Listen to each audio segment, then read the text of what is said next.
Hi guys, this is really concerning. So as we know, the UK government is planning to build 1.5 million homes by the end of this parliament. Now, there are some issues about accessing the workers to build those homes and the materials necessary. But apart from that, number of questions have to be raised. How many of these homes are going to be quote unquote affordable? What does affordable even mean today? How many are going to go to first time buyers? And what about the infrastructure around these new homes? But Craig Mason, who runs a TikTok account on housing, raised another point which is perhaps even more concerning. Have a listen. 4,500 brand new homes just got taken off the market forever. Here's why that's a problem. They were bought in one deal, £1.4 billion, by US investment giant Blackstone.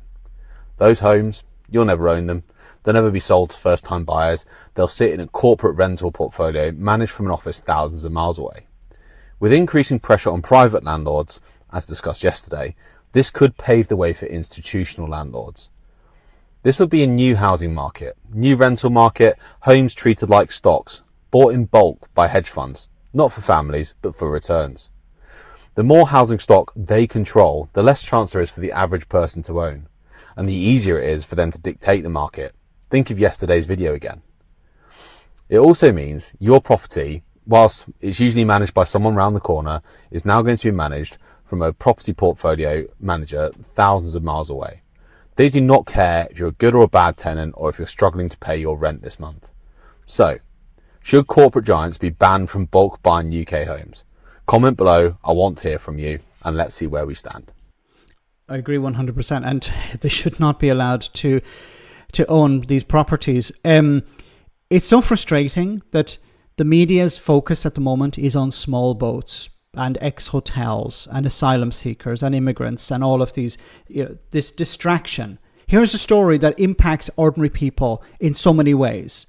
So what he's talking about here is also happening somewhat in Ireland, and it's of course happening to a great extent in the United States, where small landlords are being replaced by these corporate giants.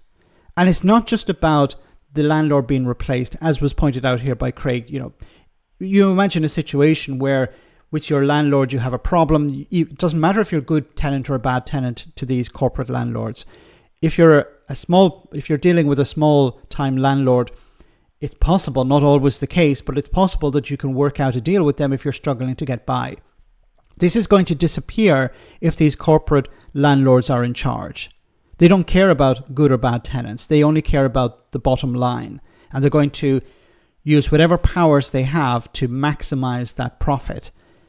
And of course, this includes politics. Blackwater, massive company, met with Keir Starmer not that long ago. We don't know what was discussed there. We have to look at political donations as well, be it in the United States or in the UK, from companies like this. What do they want? They want to be able to dictate policy. They want to be able to decide how the law is implemented. They decide what the law is when it comes to new developments, renting, stuff like this.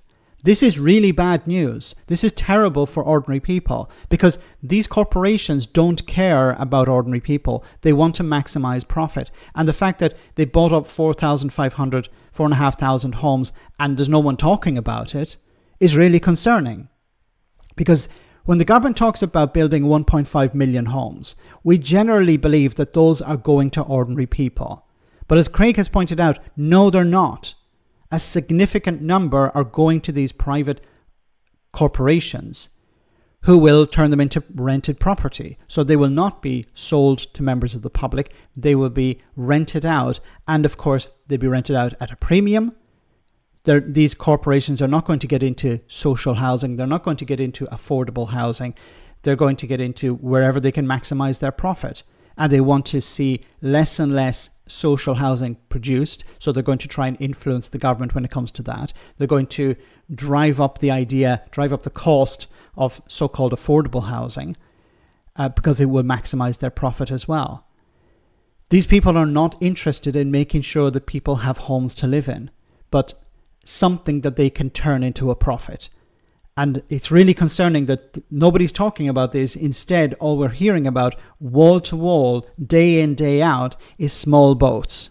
Let me know in the comment section, guys, what you think, and I'll see you in the next video.